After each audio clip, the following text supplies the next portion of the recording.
Contribuição dos negros na cultura brasileira. Os negros trouxeram muitas influências culturais. Assim, foram enriquecendo ainda mais a nossa cultura brasileira.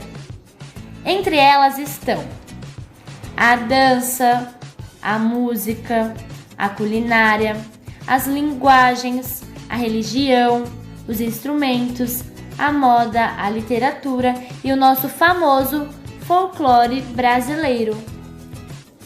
Vamos falar um pouquinho sobre a dança, música e instrumentos. A principal dança é a capoeira. Essa dança era usada na defesa e na resistência dos negros escravizados. Era usada como ataque contra os senhores de engenho. Na verdade, eles fingiam que estavam dançando, mas na verdade eles estavam treinando para atacar os senhores de engenho.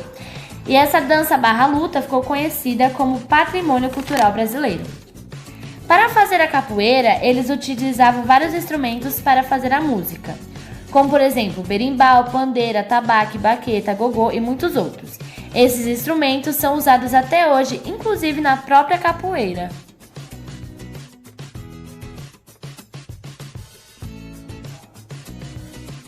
Vamos falar um pouquinho sobre a culinária. Enquanto as melhores carnes iam para a mesa dos senhores de engenho, os escravos ficavam com as sobras, as partes que os senhores de engenho não comiam, como os pés, as orelhas, a carne seca, o rabo, a costelinha e outras partes do porco. Essas eram misturadas no feijão preto e assim deram origem à nossa tradicional feijoada. Vamos falar um pouquinho também sobre a linguagem. Certas expressões e gírias que os negros escravizados usavam se tornaram de tal forma parte do nosso vocabulário, na qual usamos até os dias de hoje. Vou falar também sobre o folclore e a literatura. O folclore brasileiro faz parte de um grupo de histórias e lendas que os negros, africanos e escravizados contavam. Essas histórias acabaram fazendo parte também da nossa literatura. Histórias repassadas de geração em geração, com infinidade de personagens, como por exemplo a Iara, o Saci Pererê, o Boitatá, o Boto Cor-de-Rosa, entre outros 1000 personagens.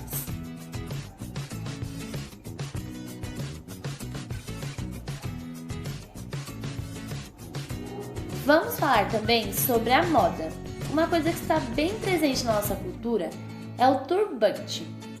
Na realidade, o turbante não é executivo da cultura brasileira, mas ele influenciou bastante na nossa cultura.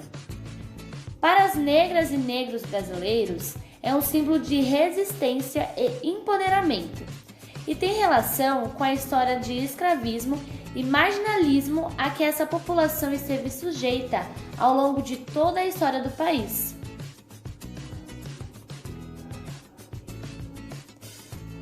Então é isso, pessoal. Um beijo e tchau, tchau!